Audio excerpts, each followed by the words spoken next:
and El Nino is switching to La Nina, so we're going to get double cool. The Atlantic's supposed to be, smoking hot, so we get the duality of that. But whatever's happening, almost all countries are downgrading their crop forecast in unison. So where does this leave us? There's a lot of different chess pieces out here on the board that we're going to discuss tonight. Ransom, I appreciate you joining me.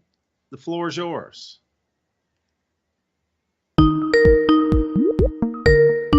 If I remember to join you, man, my bad. Please hold.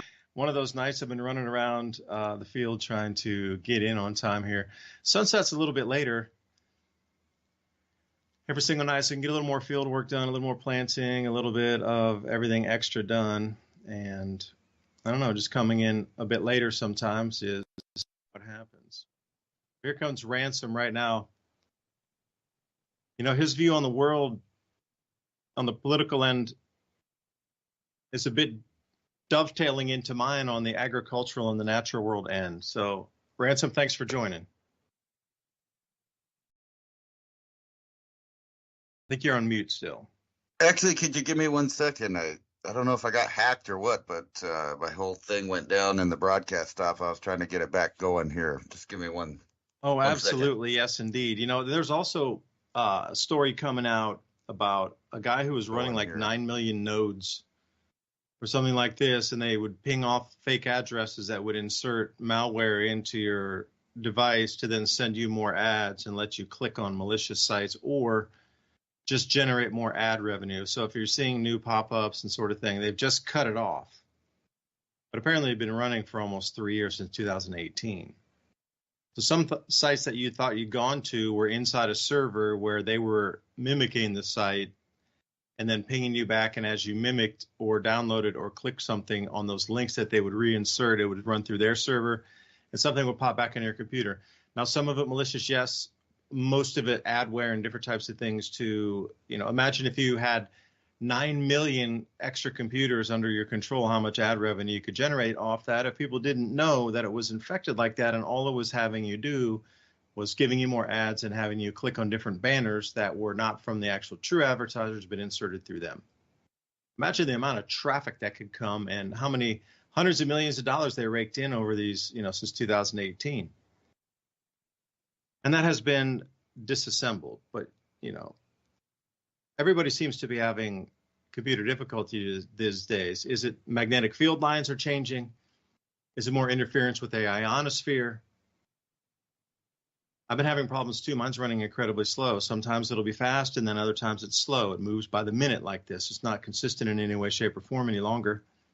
They blame it on the router, but is it really, or is it electromagnetic disturbance? Like, is that millivolt charge that Nikola Tesla talked about pulling out of the air in the ether to power devices wirelessly?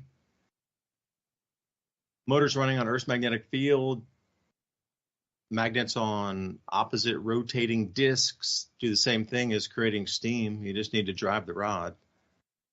So is that millivolt charge? Generally, it's static at 6 millivolts, and that's, you're looking into electroculture, and that's what they're pulling out of the air as well.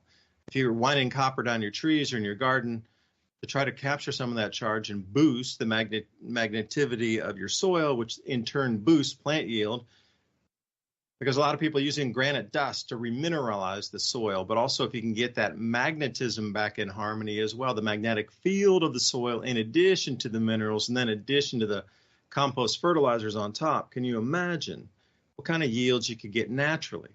Those plants would be so incredibly healthy, you wouldn't even need, insect control, probably. Fungicide would be a no-brainer because nothing would take hold on that plant that's so strong with its immune system. But if the millivolt charge around that is, what if it's 7 or 8 millivolts with all the electric that has been pushed in from our sun along our field lines, especially the top part of our planet, more electrified, definitely. How does that translate and go further down into the atmosphere in different layers down to where we get the cloud building at, say, 35,000 feet, somewhere there? I mean, the lower layer is 15,000, but building off.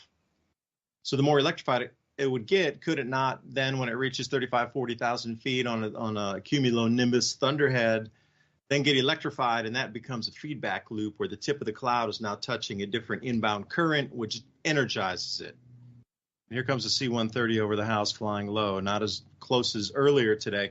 By the way, there's a huge amount of C-130 traffic up in and patterning across our valleys here. Oh, now that's the second one. They're running in a pair. I've been buzzing through the valley during the daytimes here, which is super, super rare. It's only the second time I've seen this in all the years I've lived here. It's only the second time, and twice in 2 days in a daytime run. Interesting. But back to, if there was an electrified current coming in, so you have magnetic field lines, and if that charge is following from the sun to our earth running down a magnetic field line, and there's cloud formation under that line directly because of amplified charge, current, whatever you like to call that, in the air, would it not make sense if something was billowing 30, 40,000 feet that it could touch that current rope higher up in and get even more energized and have the feedback loop? Because this giant size hail that we're seeing in Colorado, also in Texas, they're trying to redefine even what hail is because it's becoming so large. You know, what kind of updraft would it take in a feedback mechanism of cloud top charging from a magnetic field line or amplified electrical atmosphere from the sun's heightened activities over the last 3 to 4 weeks, way above the normal?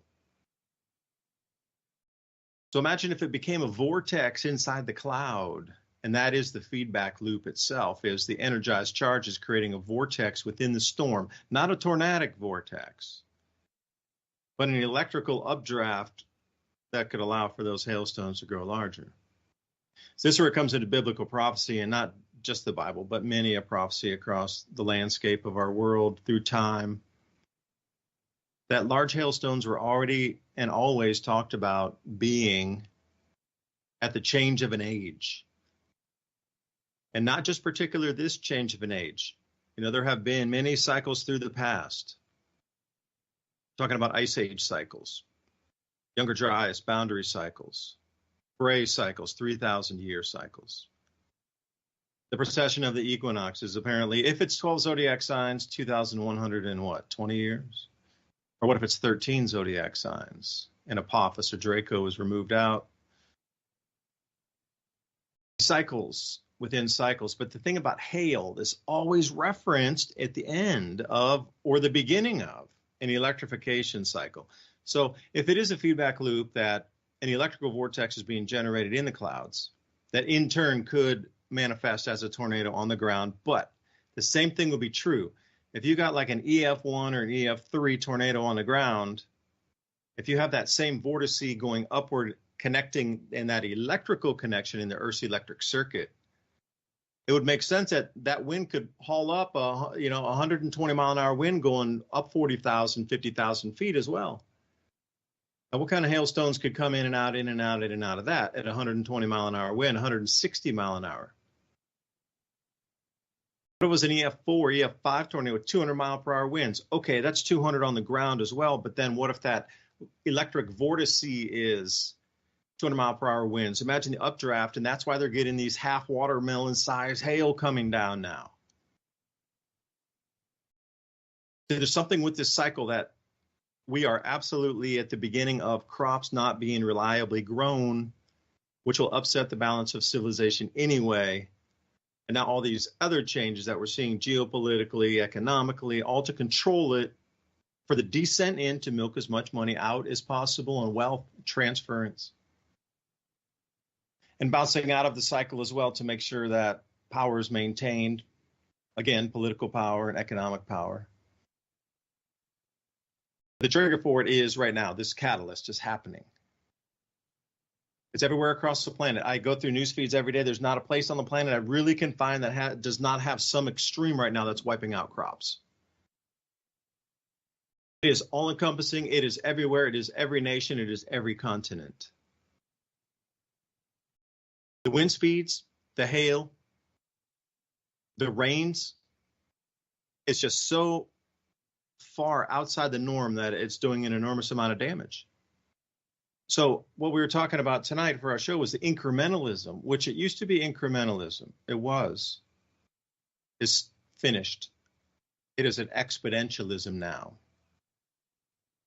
So you're going to watch these things play out in the next few weeks or months. So just as a general, ratio or equation, The more distraction they try to throw at you and the larger the distractions they throw at you, the closer we are getting to these natural phenomenon that are going to rip civilization apart with the lack of food and available foods.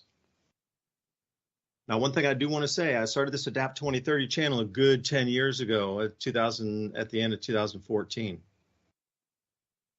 At that time, the carryover stocks were like 750 million tons of grain that we overproduced every year that was put in silos and warehouse storage facilities and carried into the next year. And that was our surplus when we started the year. Well, you know what? We're down to about 230 million tons this year. So within that 10 years, we've lost 500 million tons of grain surplus. And now we're at, let's say, I'll be generous and say 250 million tons extra. But if you do the simple math on 20% is going to be less grown this year. It's just wherever you look, like I say, it's all encompassing across the entire globe. This is going to be a very, very low year for crop yields. So you can see why the futures prices are running away on everything. And we come back to it.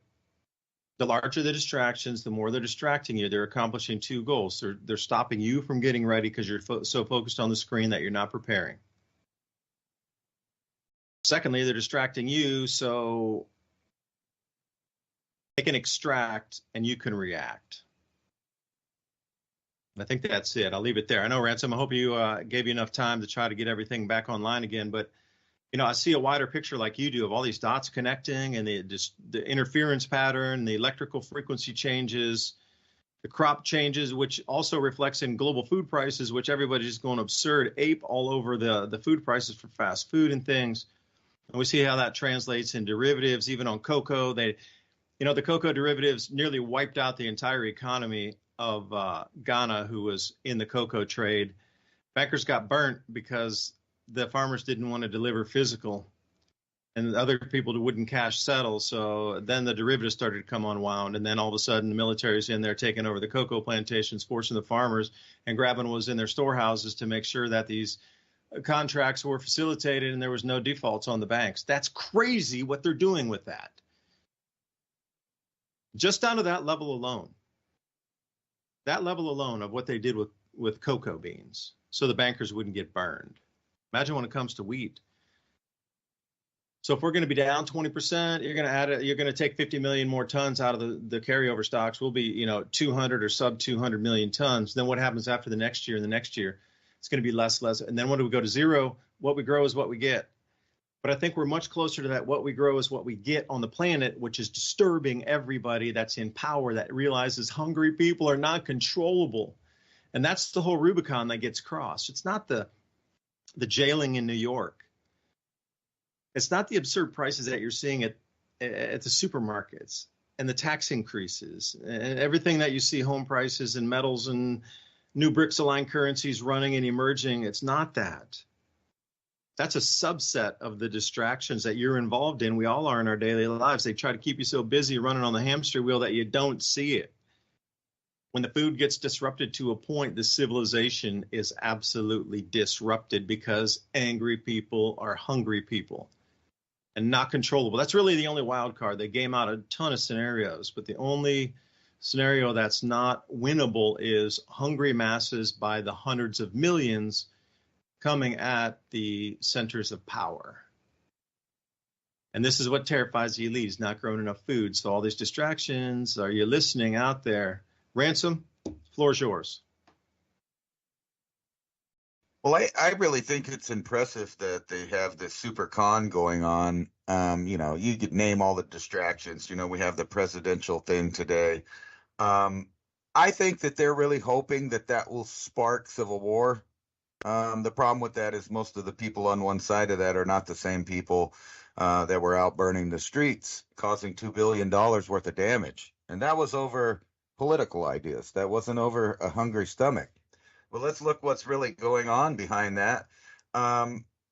They've had a con, and a lot of people have been paying attention. It's called shrinkflation and inflation. And they've been raising the prices of food steadily over the past 10 years. It's been just going up and up and up and up and up and up. Now they're saying that their stores are underperforming and they're not making enough money, and they cite lots of different reasons. Lots of theft, but we all know they have insurance that covers that, and they really don't lose much to theft as far as finances. So why would they be wanting to close down lots of stores? It's because they're looking to the future, and the populace that will be there in 20 years. So let's step out of 2024 for a minute and let's just skip 20 years and think about what these headlines that are out right now mean. Okay, so, don't worry about starving because McDonald's and Burger King admit consumers are broke. So they're planning the reintroduction of the $5 meal. And it's like a school session. I watch a little bit of television and I get subjected to commercials. That's part of it. That's always been part of it. But what is so funny to me is to watch these commercials from the restaurants as they show their teeny tiny, because I'm not a big guy. I'm 5'9". I'm average size. But I know what a hamburger used to look like in my hand back in the 90s. I know what because I ate the stuff. I ate the Whoppers and all of that before I was really too educated on what it is I was eating. Now I know what I'm eating and I don't eat any of that stuff. However, I watch the commercials and I'm seeing, this guy holding with like 3 fingers a full-sized meal, they call it. And it's a teeny tiny little burger. And they're going to drop the prices to only $5. That sounds like, yeah, oh, wow, $5 meals. But you don't realize what you're actually getting is mostly packaging. And then your meal is actually really small. And then let's not even get into what is or isn't in those industrial meals that you might be purchasing for $5. But let's skip to, so that's going to get more and more people used to eating the junk food, which is equivalent to rations. They're rations. That's what they are. You're just used to, a capitalist society with the illusion of choice, but that choice is disappearing as stores are closing down and your options are disappearing. According to this article from Zero Hedge, 1 in 7 American kids live in poverty. More than 11 million children were estimated to be living in poverty in 2021. Now, in 20 years, if that 1 in those 7 kids obviously is going to increase to more in 7, 2 or 3 in 7, that number is going to increase. But for those kids that grew up being broke and hungry and dealing with, all of these geopolitical things that they don't understand as a kid on why their belly is empty or they continue to, not be in the optimal health conditions from their diet, they're going to be a lot easier to push into the streets. And what I mean by that is if you think it's bad when people are, just doing basic Marxist ideas, political ideas in the streets, and they're willing to burn, kill, and do all kinds of stuff over that. So let's think about 11 million people on top of 30 to 40 million plus extra people in the country right now. Now, those people are also living in the poverty level, and so are a lot of other people living in the poverty level. So you could see that what their estimation of 11 million children will soon be 50 or 60 million, not just children, but grown people.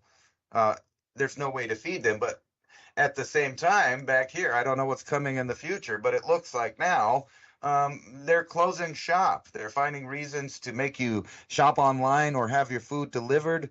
DoorDash, they don't even have fees anymore now if you join their little club, and they'll just bring you food from the fast food restaurants nonstop, even if you live in a little town. So this isn't something that's centralized in the city anymore, but even people in rural areas and smaller towns, smaller cities across America are becoming accustomed to and voluntarily joining these groups or these clubs that, deliver food to their door, which means that they're not going to be going to the supermarket and buying more healthy foods that are also shrinking as far as choices and availability. So here's a article from Daily Mail. Stop and Shop, supermarket chain sparks fears of mass closures as difficult decisions hinted by their bosses. Over 400 stores are set to close. This is just one franchise that's on the East Coast. And then you have Target, Aldi, Walmart, all of these guys saying that they're lowering prices, that they've steadily been hiking up over time. And if you know the Walmart's trick, that's the rollback on prices. It's just to roll back to the already elevated price that they had at the beginning of each year. So they just roll it back to already previously, too much price for things, making you think that you're saving money. Another thing that I've noticed while grocery shopping, the bulk items are disappearing because they know people that have any kind of intelligence or 2 cents about them can see the fad that's coming of the inavailability of getting the proper nutrition. And so those bulk items are now disappearing. Now, you might live in an area where this hasn't, messed with you yet, but I've been paying attention to every store I go to, and I've always known that the town I live in is a good mock-up of how the economy is really doing. So if I go to the store and there's not much there, I know people are hurting because they're buying all of what there is available of a certain item. So like when I go there, there won't be that much meat. And if there is meat, there will be very small amounts of organic meat. And now that if you look at the prices, we were there the other day, and I'm looking at a New York strip, an organic New York strip for $9 a pound versus the regular, beefs, we'll call it that are now getting new kind of medications. So that's a reality that you have to, when you're navigating food, that some of the food is tainted. And I found out, with lots of study, pork has been on this program since 2016. A lot of people thought that these lettered medicines, if you know what I'm talking about, that we recently dealt with on the human level in the past couple of years, well, they've been giving that to the swine since 2016, and now they're starting to give it to dairy cows, which is the source of most people's milk, cheese, butter. So everything's being manipulated. And if you know that, you're going to be shopping for real food when you go to the grocery store. You're going to be looking for the organic items. Although they're not completely untainted, they're a better choice than the other more heavily tainted foods that are there with, everything from pesticide to what I was talking about, new medications that they're trying to pass on through your diet. So the problem comes up, there's no food. So where does that come from when people start to realize, a lot of these problems are happening, like shortages, tainted food. And the more and more that happens, the more and more there's going to be less to choose from because more people will awake to what's really going on. And what's going on is actual real food is becoming scarce, but food like some substances are becoming abundant. And that's been replacing the food that everyone eats, I would say, since 1991 when GMOs really hit the market. But before that, I know anybody that lived through the 80s, that was the decade of sales. They came up with so many new products, and then that continued through the 90s, new flavors, new colors, supposedly scientific advances in, food creating, so you don't have to cook or prepare or do any of the, domestic things that you have to do to prepare your food. As a matter of fact, I just saw a commercial for a grilled cheese sandwich so that kids can just throw it in the microwave and it'll come out crispy and delicious. Now, I don't know what kind of alchemy they're using to do that, but I learned long ago you shouldn't eat food out of the microwave. It destroys all of the nutrients and proteins in the food. So if it's already heavily processed and then they're using, people are, being indoctrinated into cooking in these ways, and that food comes out of a box or a container, and it doesn't come, from a farm, and it doesn't come from your yard, and it doesn't come from the sweat of your brow. It comes from a little corporate box. Then you will have no problem taking the rations that'll be delivered to your door through these systems that are being set up and eat your ration at home. And then you won't have to go out and deal with the hungry masses that are out there. But to get into some, we can go Ransom. on. Yeah, go ahead. Ransom, do I get a TV dinner with my ration? I think your ration will look like a TV dinner. That's pretty much what it will be. But the question is what are you eating? 2 states have banned lab-grown meat. However, if there is a meat shortage in the future, Don't you think that our dear leaders would go ahead and do some good administrating and governing by making an emergency availability of a new meat source if the people are mad about not being able to eat meat, which is something they've been attacking? And if you've been paying attention to the headlines, you know that they really are pushing this next outbreak, right? The bird flu epidemic, and we have dengue fever and West Nile fever, and all these other things that you think about. Oh, I don't want to get bit by the mosquitoes, but guess what? All of the livestock that you could possibly be eating, organic and non-organic, is sitting in fields and pastures infested with mosquitoes. There's mosquitoes everywhere. Anywhere there's rain, there's going to be mosquitoes in summertime. And we know that there have been several companies that just so happen to help out the genetic code of said mosquitoes for various different reasons. And now it's beginning to come to a point where there is a very slim path to navigate the new technologies that are out there that are changing not only what we think is food, but how it's prepared, how it's delivered, and who in the future might get it. Because think about this: if you're a naughty boy, you might not get, your digital currency capabilities to join these clubs to get your food delivered, which means you'll have to go to a mass distribution site, which will most likely be run by a governmental agency. Now, I know this sounds far-fetched, but think about all the stuff, like I said, between now and 20 years that's coming about. We're almost definitely going to have a world conflict. They have several more potential outbreaks that they are worried about. And you see the existence of lawfare and banana republics in the entire Western world. So that's all collapsing. Just the basic thread that keeps civilization together, believing that your country has some kind of law and order, and then you see that turned on its head. That means that, you can't depend on them to protect you. And that includes with food. And here we are. This is the one I was talking about. So they are prepared for this, and they are going to double down on the fast food and the delivery food. You mark my words, that's going to become the standard way. And guess what? If there's crime or violence or any of that kind of stuff out there, or maybe some kind of sickness that they're telling you to stay home for, you're going to be getting your food delivered to your home. That's the way it's going to be. And I'm almost positive that by next year you will see the major chains like Target, Walmart offer home delivery. That means groceries to your home, and that'll become the standard practice because they don't want you in the stores. And that's why they've been slowly making it where you have less and less interaction with actual human beings when it comes to getting your food. Before long, it will be automated. You'll just show up and pick up what you're allowed to buy. And there is already rations going on with gasoline. I don't know if you've seen that, but several companies have gone over to AI to decide that you have a limit on how much gasoline you can buy per purchase. And you're going to start seeing more of that with other things. Oh, well, you can only buy so many of this. You can only have so much seeds. You can only have so much soil. You can only buy so much food because, well, there are plenty of other people that also need their rations. So what happens to 1 in 7 American kids when they live through poverty and become 11 million people ready to march on the streets because they're upset that we've destroyed the way of life that their parents, grandparents, and great-grandparents lived, and all they have is a leftover, computer-controlled Marxist society where everything is opposite than the way it is?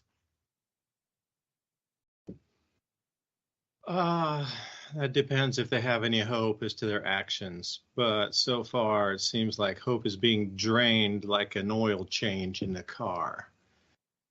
I found your Walmart Target Unleash Price Cuts Tsunami article here. Let me read. And there's some problems in South America, too. So Walmart and Target, and I want to come back to Walmart's food pricing. So this is a warning for everybody out there in food prices in Walmart.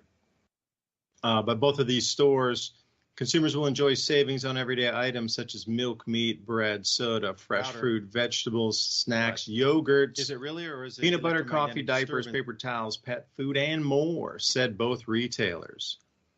So what's going on? Okay, I understand beating earnings or missing earnings. I get it.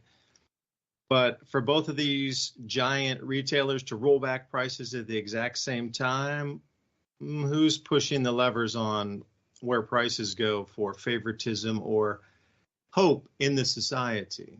Right? It takes hope for people to keep going. You have to have something that's going to get better tomorrow. It's going to be a better world. I can do something to make this place better.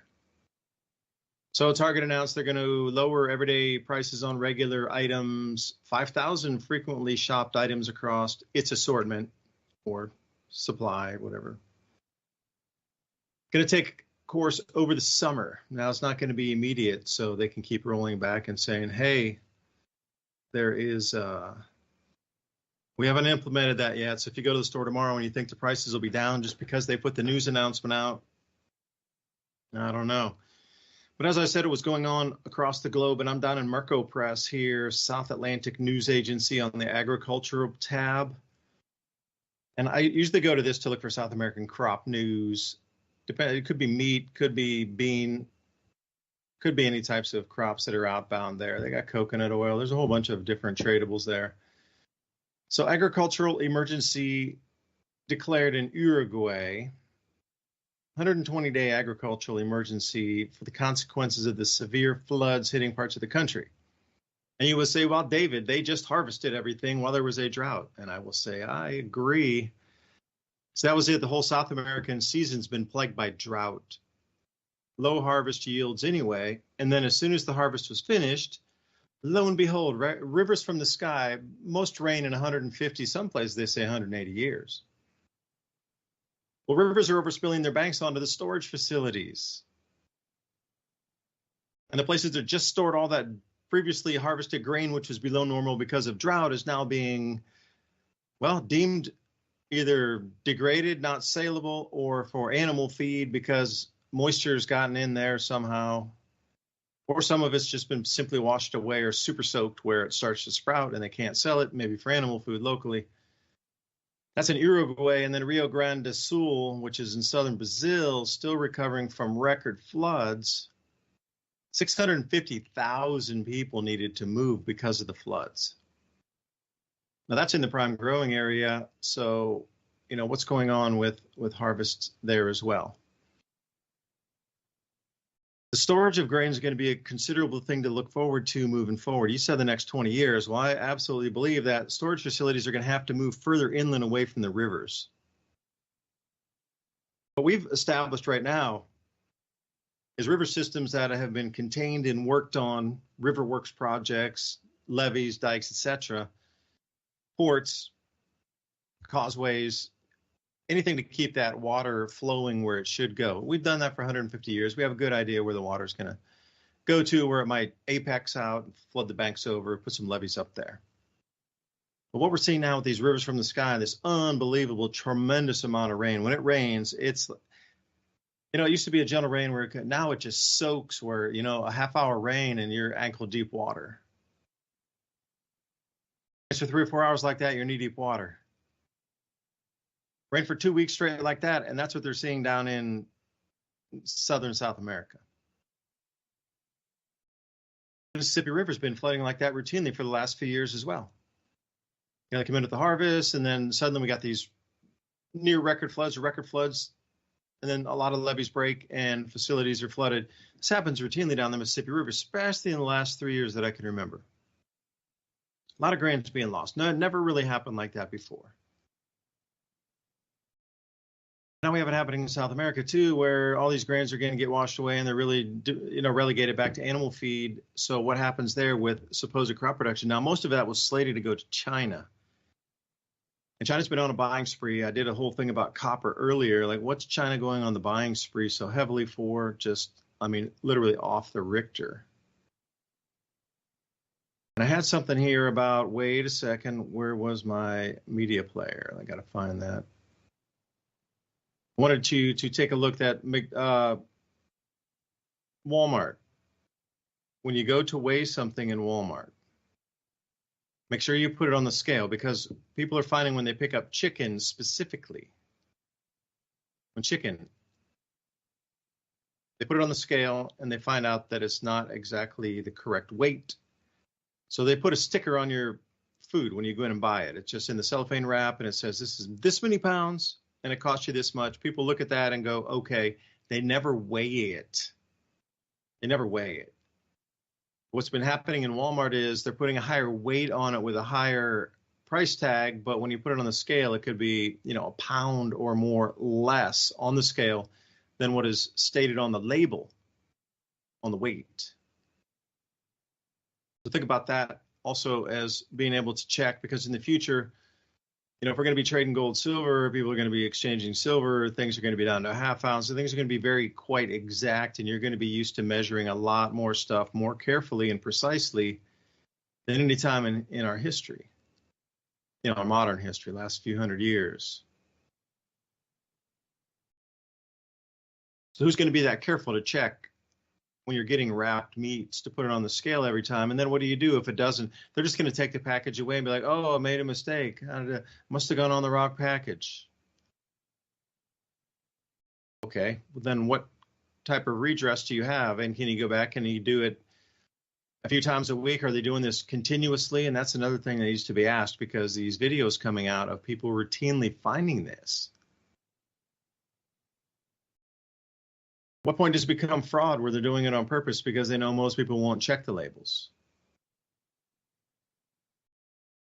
These big corporations are there, but they're still milking you because of, I guess, carelessness on all of our parts, because we were brought up to believe that the sticker on that reflected the correct weight. Like when you go in to get a gallon of gasoline and you pump a gallon, you expect those pumps to be checked with some sort of certification on it, so 1 gallon equals 1 gallon. Is it really a gallon in some stations? Like, what's going to happen when the fuel supply gets low? Are they going to be able to rig the pumps so it's not really a gallon? Like, if you bring a 5-gallon jug in, is it going to be really filling to 5, or will it fill it to like 4.8 or 4.75? And you'll be like, oh, close enough. These are the types of changes that are going to occur in our society here, where you're absolutely going to have to start measuring everything, because it seems that the cheating going on of said measurements is already like in full play, for a better term. So buyer beware, I guess, would be the best thing. And then I want to add one thing off of Zero Hedge here. This comes a rancher. Record high beef prices may be the new norm. This came out on May 28, just yesterday, or 2 days ago. Beef prices skyrocketed due to new record highs this Memorial Day weekend, as industry experts warn costs could continue to rise higher if current regulatory and economic conditions remain unchanged. What they're talking about is the regulations, is the CAFO and the contained feedlot legislation that's been sweeping through a lot of states, where if you have 1 or 2 cow, you have to put in $100,000 worth of, water protection equipment. That's for like things that have 1,000 cows, 500 cows in a contained feedlot where they don't free range. They just like feed them in a trough and they sit there and they pee, and then, it's got to be collected, obviously. But if you got 2 cows on, 20 acres in your own homestead, if they're anywhere those cows can rock up and like sit on a piece of cement or gravel, like your gravel driveway, for example, that's considered a contained feedlot, and all this legislation, all these new things. So that's what they're talking about there, regulatory conditions. I guess, because Ransom, you said you got a steak there, sirloin. Well, this is grass-fed lean ground beef, $11.99 a pound, and organic ground beef, $12.99 a pound. But it seems like what you had with, I believe you said it was sirloin, was coming in a little bit cheaper than that. So I'm curious. And then the last point I had is, even though we, as individuals getting ready for these changes and knowing that our bodies will need more nutritious foods moving forward to move us through these days of change with more work involved, planting, exercising, helping others, get crops in and out, this kind of thing, repairing equipment, moving equipment, this all takes a bit of extra energy. Keep in mind, at least 20% of the population is still going to go to the junk food. So, in our estimation, it's like everybody's going to wake up at the same time, and we're all going to have to fight for the same exact foods at the same time with all these people in the supermarkets. Well, I can, absolutely unequivocally say that 20% of those people won't be there because they'll never wake up. And they'll always be eating the junk food, the fast foods, the processed foods. And if that's not your game, then you can subtract 20% of your competition immediately. Immediately. So then, what you need to look at is also some of these off grains, like spelt, for example. And I bet you walk into a store and everybody would have bought all the wheat flours, all the rice is gone. And if they had any lentils, those are gone. Beans, dried beans, lima beans, whatever, any kind of beans, black eyed peas, gone. But spelt might sit there for a minute because at least in just the regular American culture, spelt is not a well-cooked or well-known item. Now you get different cultures, different continents, boom, that's the first thing off the shelf they're looking for. Amaranth, not a widely cooked one here, but yeah, South America, they cook it all the time. So there's going to be some, protein items and grain items left on the shelves that a lot of Americans are familiar with, but it offers another opportunity just fighting for wheat flour in the baking section, I guess. So anyway, Ransom, I'll turn it back to you. I know that's long-winded, but I had so much going on with the food and the crop losses and things. It's just stupendous. It's overwhelming on how many crop losses there are. Truly, it's overwhelming. I can't even keep up anymore. Really can't. Yeah, I know. That's what I think regular folks or people out there, they just can't do it. I mean, I'm sitting here and I look at one article. This one says 37% of Americans paid a late fee in the last 12 months.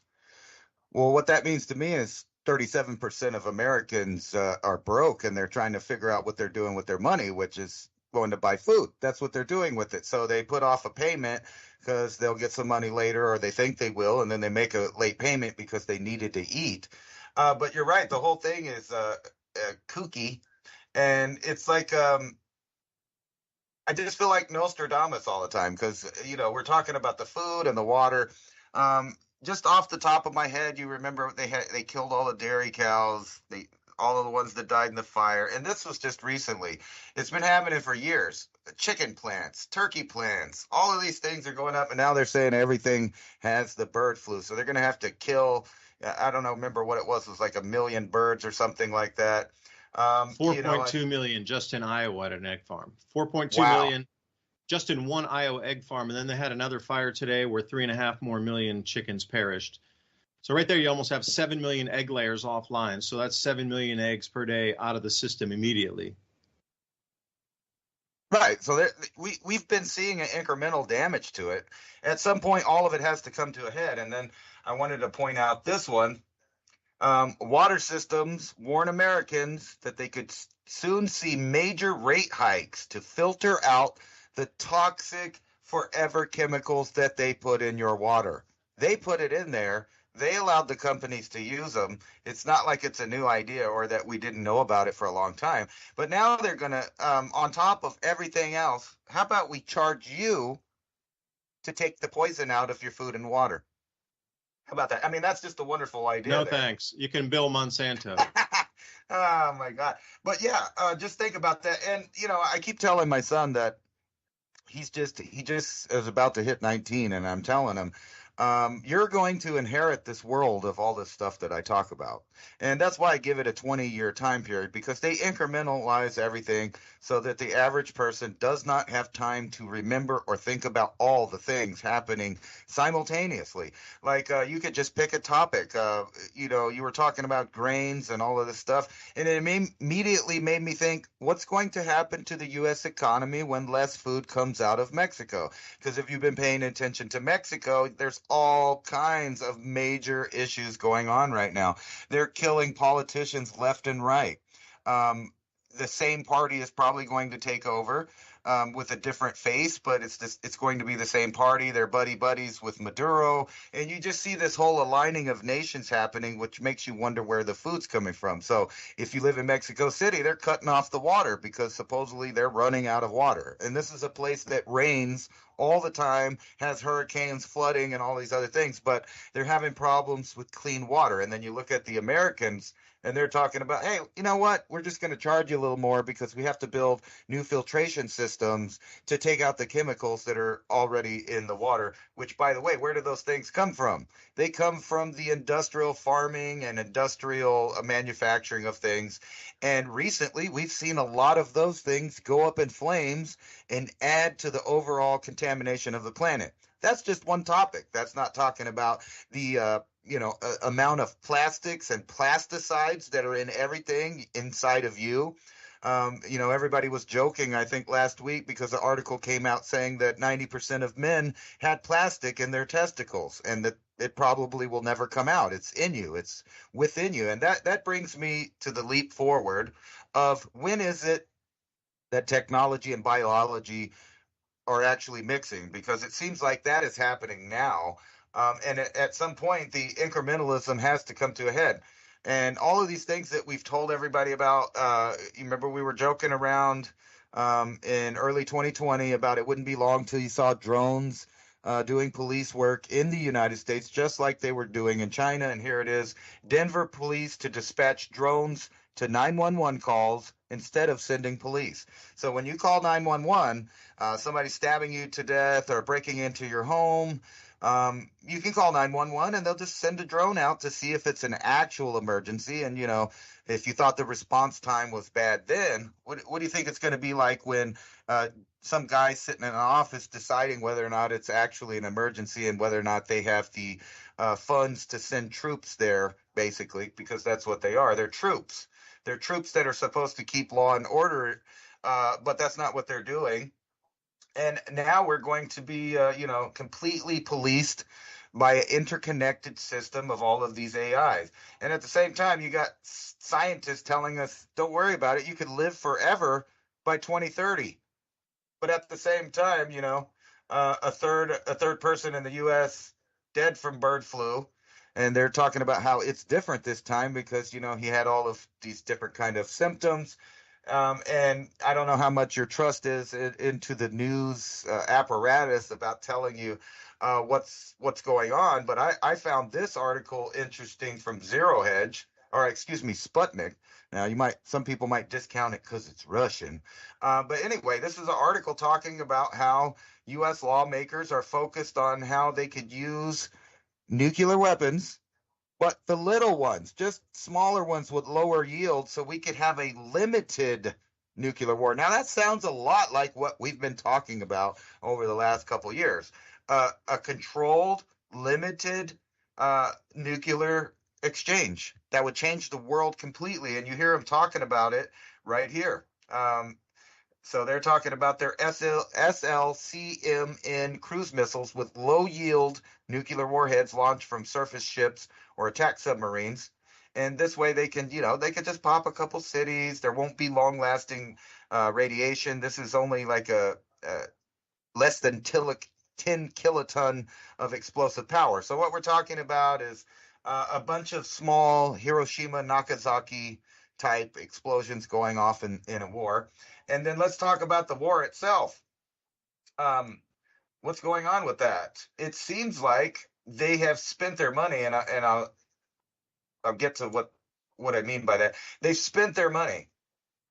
They've put it all into stuff, so it makes you wonder what's going to happen when there's an actual conflict that involves the Western nations directly. So if I could find it here, yeah.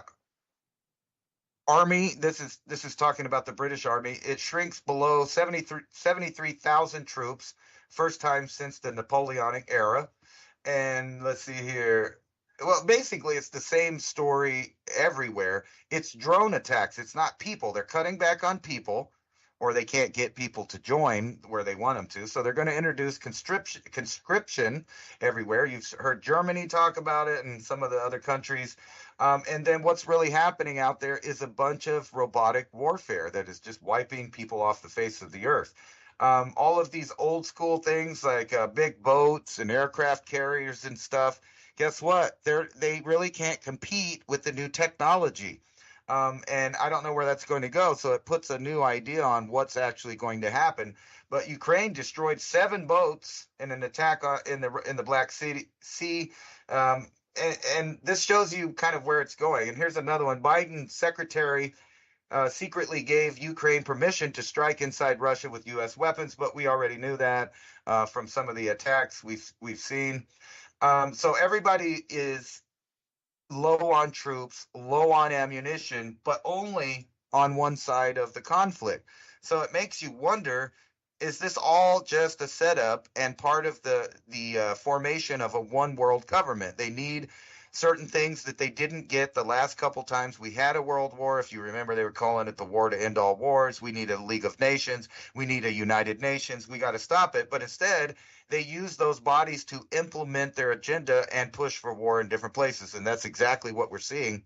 The question is how do we eat if the whole world stops trading and, doing transfers of products to other countries?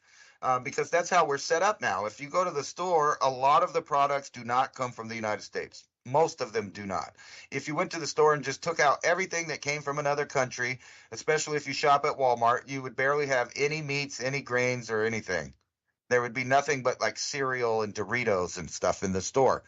You can't eat that. That's not going to sustain a population.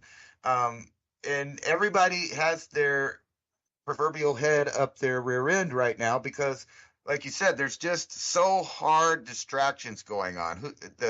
The dilemma of which way our election's going, which is weird because if half the nation thinks that the election wasn't trustworthy last time, why do they think they're going to vote themselves out of the problem this year? So you kind of have to ignore all of that and pay attention to what's real, which is just to first get you in order, then get your family in order, and then you're going to have to figure out a community or a tribe, or you're just not going to be here in a couple of decades. That's just the way I see it. And I try to be positive. There are a lot of positive things, but not on the world scale. If you stay in this vibratory pattern, maybe it's time for us to change the vibration and split this world. Let the darkness just drift to the bottom of the sea, into a deep water canyon somewhere as we rise into the light and start this world over and we take our planet back. That's another possibility. It's all about the collective consciousness as well. The elite are so terrified that we all come together under a united cause that we start to think together.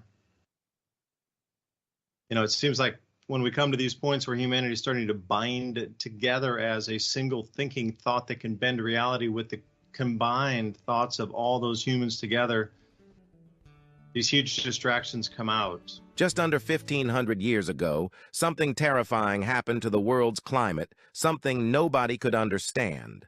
The sun began to go dark. Rain, the color of blood, poured from the skies.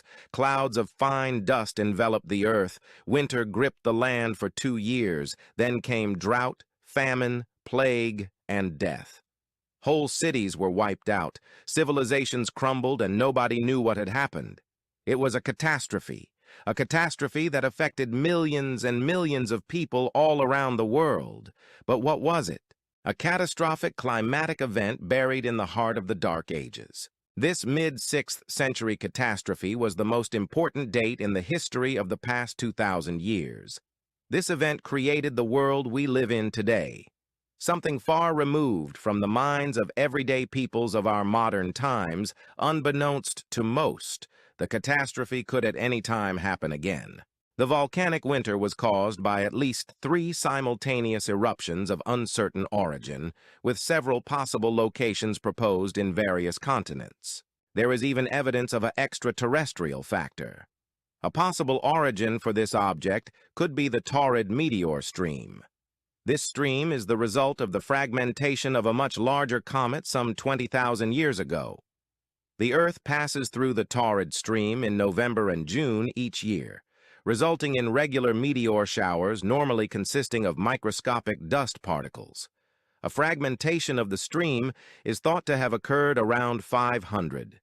It is possible that a fragment could then have collided with the Earth, as it passed through the beta portion of the stream early in 536, causing the atmospheric dust veil event. The relevance is crop failures for several years in a row. While the dust veil was present, it may have caused widespread starvation, leading to an increased susceptibility to disease among the remaining population. Small comets had previously been thought to be less hazardous than small asteroids, but estimates show that a small comet fragment can have a global effect. In early AD 536, or possibly even late 535, an eruption or eruptions ejected massive amounts of sulfate aerosols into the atmosphere. The solar radiation reaching the Earth's surface reduced dramatically, and this rapidly cooled the atmosphere. Despite what the global warming nuts say, the sun seems to be the main driver of temperature and climate. The main historical aspect of the period around 536 may also be the most significant, especially to those descendants of the survivors. Who would be us today? This period coincides with a mass population decrease in Europe, in the Americas, the Middle East, and in Asia. In Europe, this is commonly known as the Justinian period, named after the Justinian plague, and is believed to be the first appearance of the Black Death in Europe. Meanwhile, in the Mayan Empire, things were looking bad. Researchers have realized that there is a 100-year gap in the civilization's productivity starting in 540, suggesting a dark age. The civilization experienced mass crop failure, which led to disease, starvation, and likely internal strife. People evacuated cities in and around present-day El Salvador. Cities that were left behind experienced a dark age, as evidenced by a gap in written records and a sudden decrease in construction in Maya city centers during the 6th century. In China, 536 was no better. Frost and snow in July and August that killed the seedling crop, causing a major famine the following autumn. Weather was so severe that 70 to 80% of the people starved to death. Procopius. The sun gave forth its light without brightness, like the moon, during this whole year, and it seemed exceedingly like the sun in eclipse. The sun was dark, and its darkness lasted for 18 months. Each day it shone for about 4 hours, and still this light was only a feeble shadow. Michael the Syrian. If such an event happened today, and crops failed over a significant part of the globe for several consecutive years, then once again a large percentage of the world's population would face starvation. Thankfully, unlike the peoples of the worst year to be alive, we don't have to worry about not having food to last. We have my Patriot supply. And right now, you can save $200 on a 3-month food kit with Adapt 2030. Adapt and stay prepared. I talked with my broker also. My rates are going up 30%, although I've never had even a single claim. But because it costs more to fix, in case I did, or other people's accidents are costing more to fix, insurance companies are looking for more money, let's say. So here's one that I saw on Twitter earlier today, and Revolution Radio, thank you for letting us talk about these types of things here. Free speech on air, Revolution Radio. What up? Thumbs up. Think about donation. Keep the production costs, running costs, station costs. There are some expenses bringing this information to you on a centralized platform. But if you think it's worth your time and money, because this will be one of the last bastions of information flow that you will find as others go down across the way. So I'm over here on Twitter. I pulled this off earlier. Received an updated policy from his insurance company. This one is called Auto Owners. Auto owners are automobiles, but he's got a homeowner's insurance, I guess, on this. I live in Michigan, and we aren't prone to earthquakes. They keep expecting me to pay my policy, yet they won't cover my home due to any loss from, get this, earth sinking, earth rising, or earth shifting. Now, what a bizarro, it's not even a full page. It's like just one paragraph and then sincerely at the bottom with the broker's name. Just, three sentences, one of them obviously longer. So what do they know that they're not telling us? Now, Ransom and I are here talking about electromagnetic changes, political changes, earth changes that affect not only food production, but also social stability. And intertwined all in this with the Earth's magnetic field would be the Earth's crust adjusting to the changing magnetic field of our planet and the electrification of our atmosphere. And here they come out, Earth sinking, Earth rising, Earth shifting. Any kind of damage like that, we can no longer cover your home. That's a weird one. I don't know. It comes out of the blue, just like whoosh. You explain that one to me, Ransom. We're back on. Welcome, second hour.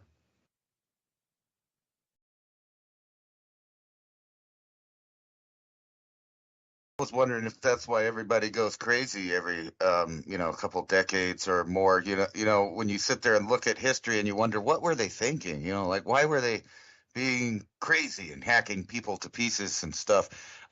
It might have been because everybody thought differently, and I think that that's key right now, because unlike any of those other times before, you have a apparatus of technology to direct that, and now we've got into the sciences of messing with it, manipulating the way people feel, think, and react to situations. So they have the populace in a weird position. Basically, they control the method in which they get all their information. So when we talk about one of the last ways that you can give out free speech, which like on Revolution Radio, even those things are going to start disappearing because the algorithms are going to start censoring in real time. So like when you share the things, no one sees it.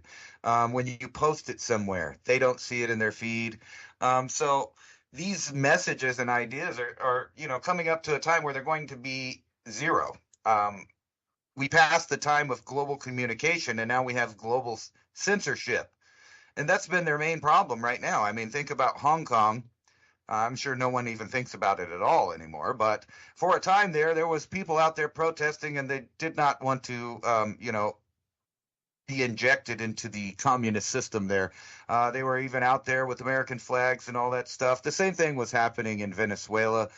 We didn't come to their aid. We didn't make a stand. And now no one even thinks about those things anymore. What happened to all those people? Where'd they go? What happened to them? I do think about that, and I think about it, right here in the aspect of the country I live in. After seeing that kangaroo stuff today, who knows where the technologies are going to go? And this is, let me put up this article here. The new X policy forces earners to verify their government ID with an Israeli verification company, facial ID and all that stuff. You have CEOs telling people that they need to get prepared. I'll just put it that way. Technocrats developing new line of wearable AI devices to track data of its users and anyone they come in contact with. And that's something that I've absolutely talked about, how the Internet of Things, or in other words, all of the devices, all of the chips, all of the phones, tablets, computers, everything, the little devices at your street corner that run the CCTV cameras and the 5G and the whole bit, it's all interlinked into AI at this point. So any number of people could use these technologies against you. It doesn't have to be, the government boogeyman, but any person with the technical know-how can start messing with you with this. And then you have, like I said, even the police are skipping over to AI and drones to take care of their policing. And they're selling the idea of us living forever. But I don't think that's going to be for everybody. It's going to be for some people. But it's not going to be for everybody. And I'm just watching the first destruction of the food, because and I know we've mentioned this before. This seems like an invasion, but since there's no invading force, they're still using the format. First, you make people weak, and you do that by messing with their food. You can also get them sedentary by giving them lots of vices. Namely, like, and I'm a proponent for freedom, but at the same time, I see what some freedom allows the public to do. So most of the country is dealing with drug epidemics of one kind or another. They're legalizing other things that keep people pacified, and then at the same time feeding them hours and hours and hours of propaganda. I've been trying to watch movies, like, because I skipped probably a decade of watching television, just because I just the idea of fake people having fake situations, and then the idea that they're manipulating me as the viewer slowly with ideas, but on top of that, manipulating my feelings and emotions for people that don't exist in scenarios that didn't happen.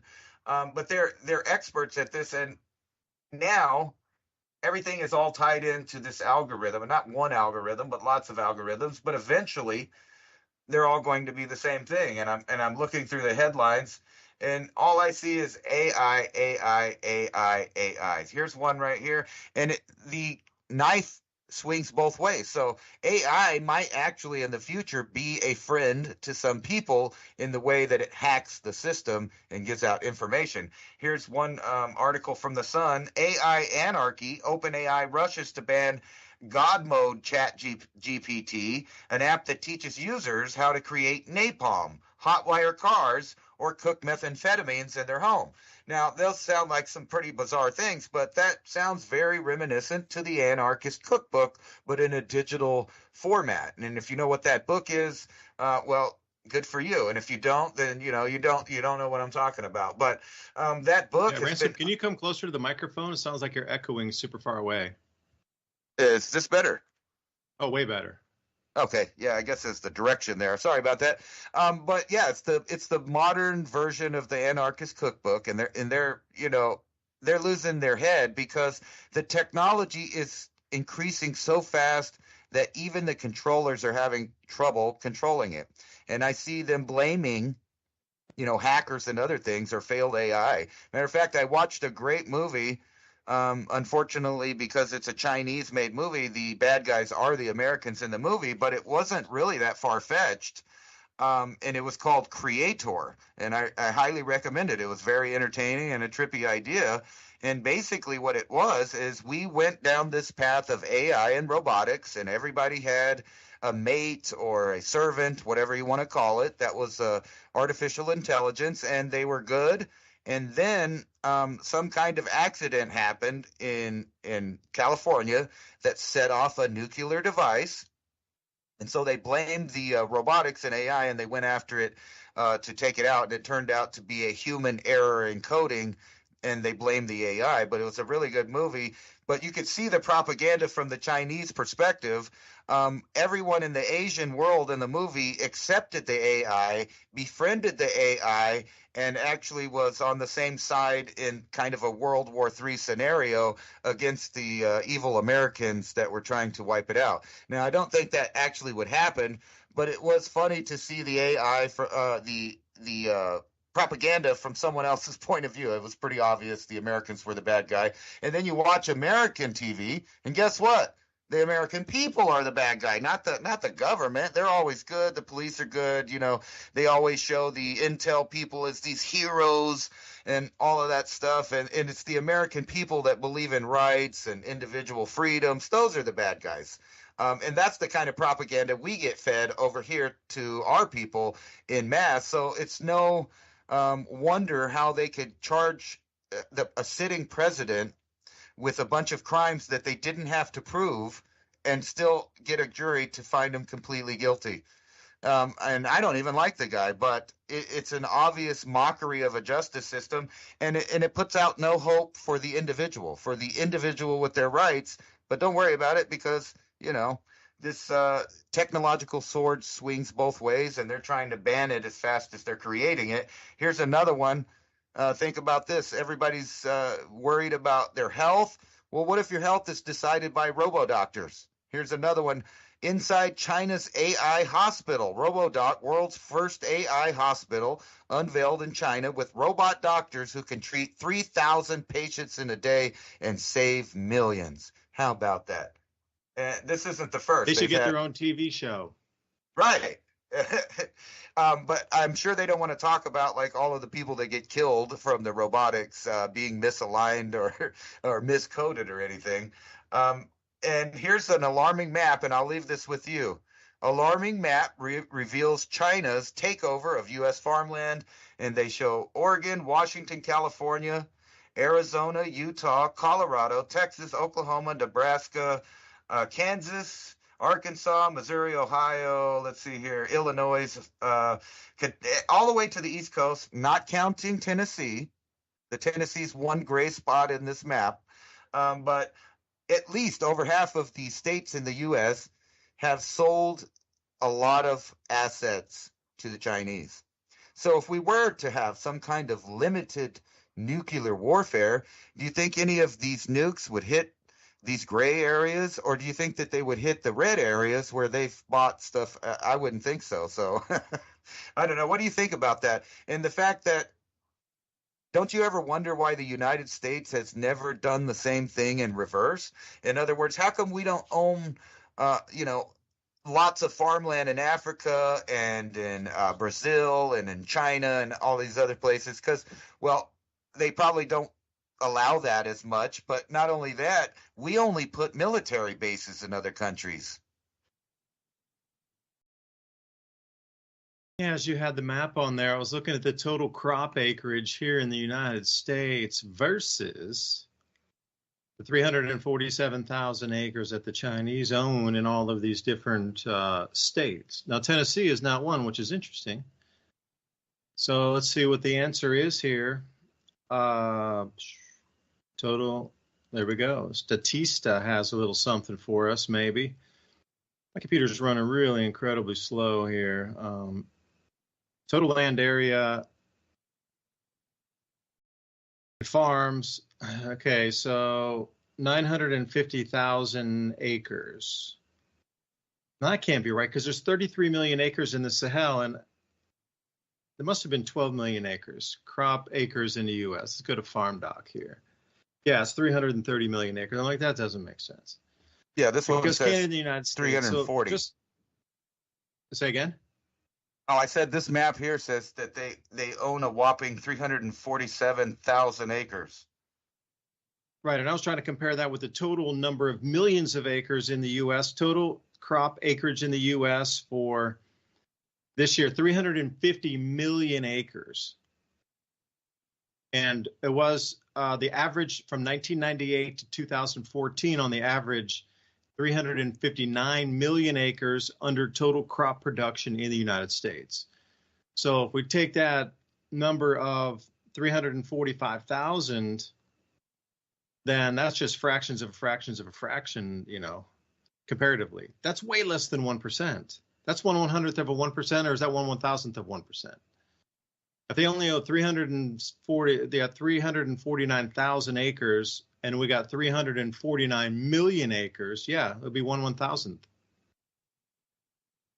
So is that a news story? Some country owns 1/1000th of the American farmland. I think it's where they own that little bit of acreage that's more important than how much. Because when you look at the map there, they got all the good spots in California, some of the best spots in Texas, some of the best spots in Utah for agriculture.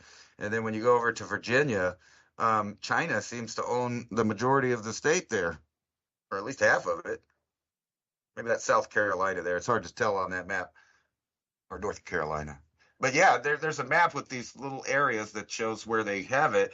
But just the whole idea of America for sale, but we're not going to let our own people really do too good because we're going to regulate them out of existence. But guess who doesn't follow those regulations and doesn't care? How China's buying up farmland across the U.S. And again, is that going to be used for what type of crops are being grown there too? And I'm curious what the Chinese have substituted from our traditional growing zones for crops. So for an example, down in the panhandle of Texas, they had 100-year lows for 2 years in a row for sorghum.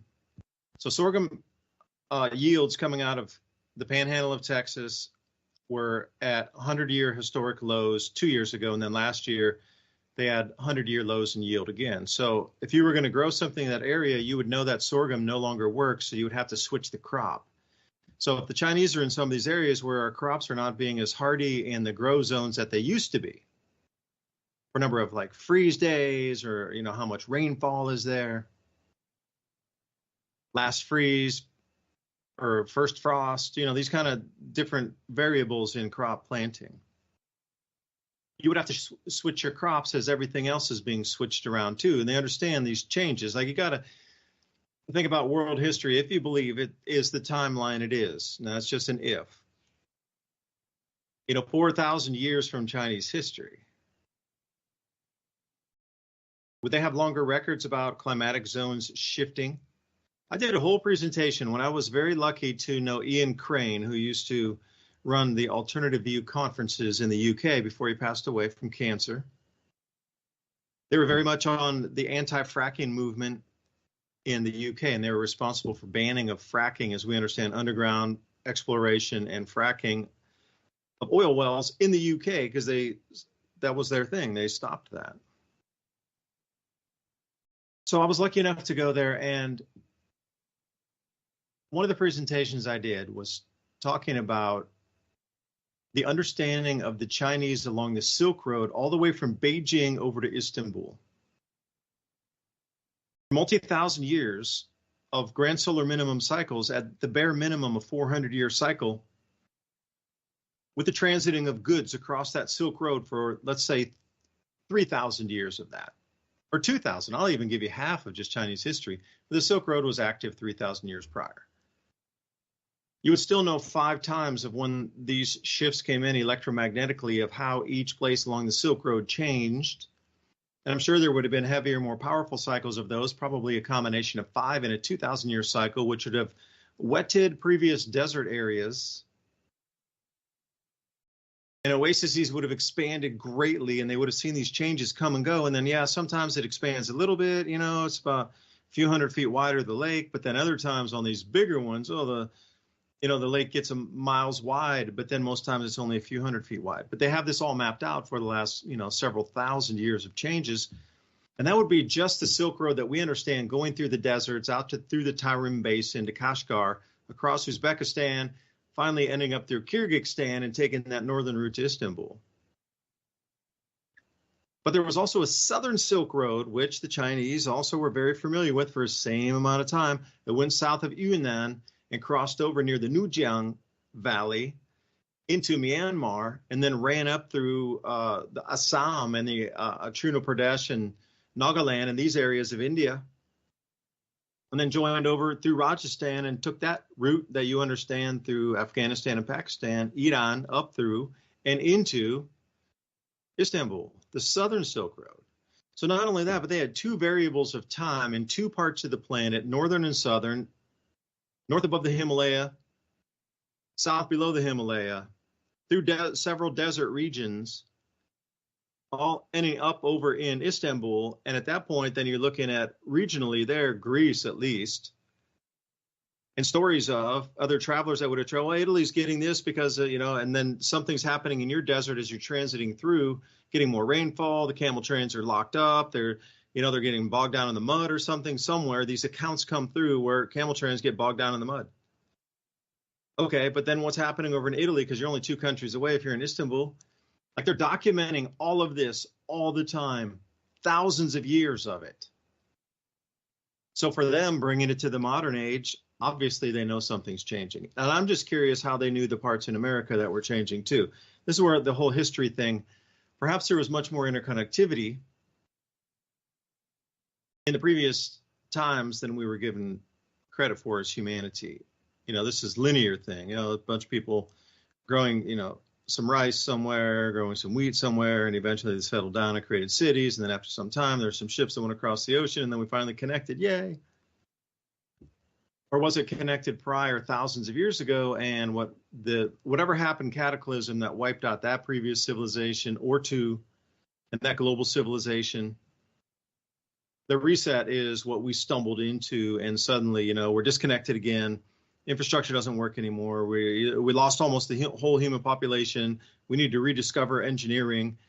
We need to rediscover shipbuilding, etc. There's some stuff left over, yeah, but we need to recreate the past, and a lot of the records were lost. So really starting from scratch again.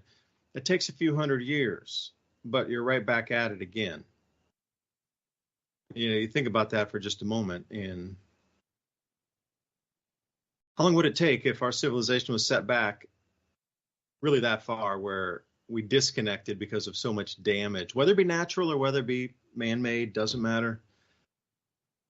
It would take a fair bit, but there would be records and people would have kept those records and they would have known. So why are the Chinese in these particular grow zones? Do they know something we don't? Because they encircled around in different parts of the nation. It's like they understood where the cold pattern would flow down from Canada. They avoided that, some of that Midwestern and that northern grow belt that touches on the Canadian border, but that's an area that's been having staggering barley and wheat losses as well. So Ransom, is there any way you could throw that map back up? I'd like to take a look at it, and because there's a pattern there that sets up. If you look at global temperatures during the Maunder minimum in the 1640s, you're going to find some of those same general areas that got really, really cold where the Chinese are not investing, which is interesting on that. I should have had you hold that map up there for a second longer.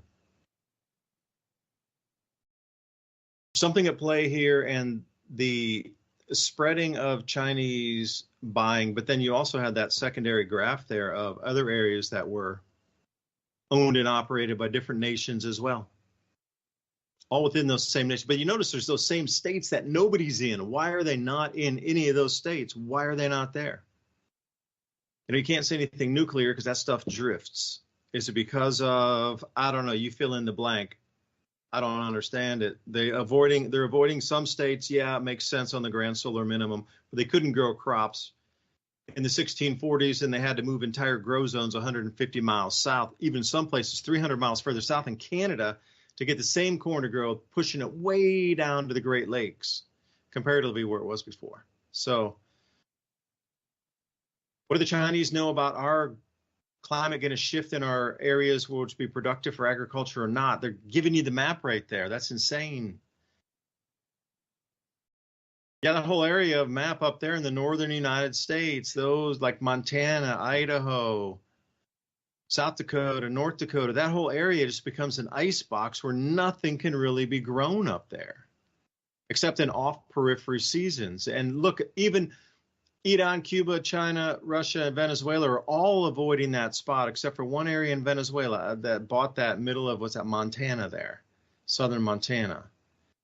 Otherwise, there's very little up there. And if you look at the old maps, that is a swath right down through the middle of what we consider our grow belts. Now, Ransom, if you can look up on just a search engine, Maunder minimum North America temperatures, reconstruction map, and you will see that blinding streak comes down at exactly where they're not investing any of those countries. Maunder minimum temperature reconstruction map, North America temperatures. Maunder, M-A-U-N-D-E-R. Yeah, there it is. Maunder minimum reconstruction map temperatures, North America. And what you see, it's going to blow your mind when you see the matchup of where those maps are not and what overlays with that. It's a really famous one. If anybody wants to follow out there, please do this yourself. And, you know, this is where you try to back up some of the things we're talking about. Now, perhaps we don't have a link because this is just common stuff we've been talking about for years. But to match this up now, this map comes from an article, and then the Maunder minimum temperature reconstruction. That's hundreds, or if not thousands, of peer-reviewed articles coming together to try to show what the temperature was comparatively and how much it dropped 1 to 2 degrees Celsius during the Maunder minimum and how that affects crops. But that is swooped right through the middle of our most prime growing areas in the Midwest grow belt. And as you can, you know, proceed further north, it's a complete wipeout of crops up into Canada. So these two, Maunder minimum reconstruction map, I'll let you get back to it. Why don't I send you a map, Ransom, and I'll let you take over here. I'll dig into some stuff and I'll send it to you here because this is what my forte is this.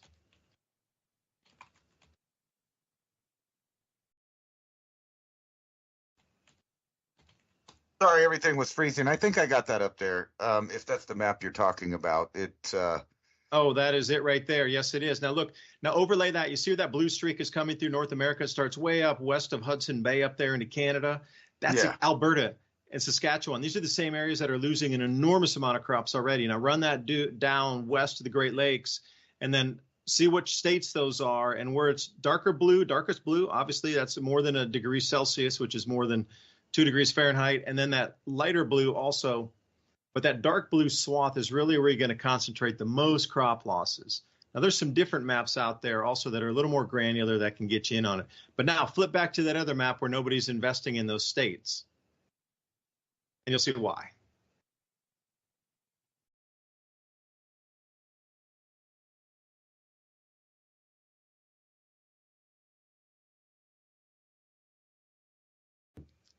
Yeah, is your computer locking up again too, huh? Yeah, it's all right. I just rebooted my browser so I could bring it back up.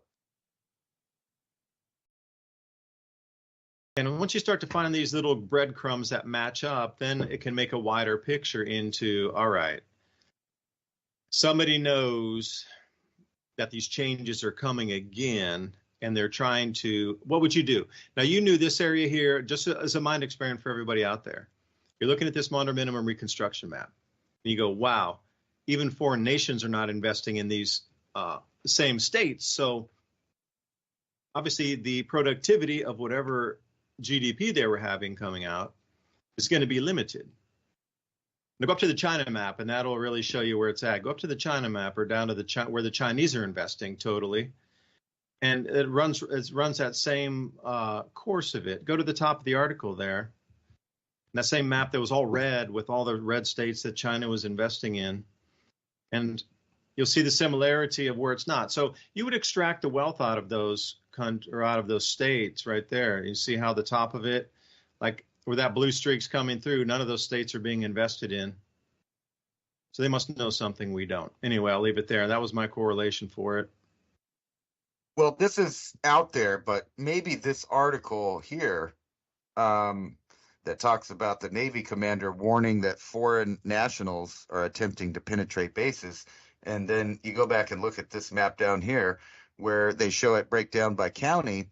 And there's some pretty strategic places on this that may not be about farming, but might be about doing things way out in remote areas so people don't watch you do them, and having outlets in each of the major states around where food is, and then a bunch by the District of Columbia. You can see you have Iran, Cuba, like everybody's buying stuff up around the District of Columbia. It looks like a rainbow there, but on this map, almost all of it is Chinese investors.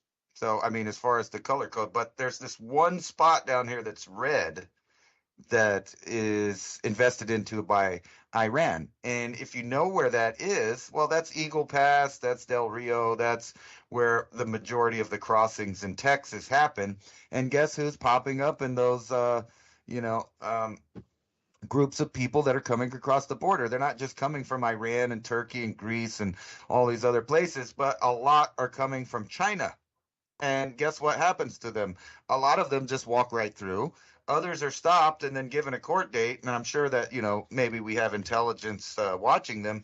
But when you realize how much they invest into our country and how much some of maybe the politicians might be in their pocket, I'll just put it that way, then this idea of, groups and waves of people coming in and then happening to, just start camping near military bases and stuff like that, or strategic areas where you could shut down grids, where you could mess up the food production, where you could get your people across the border, where you could train in remote areas. Those are all on that map there.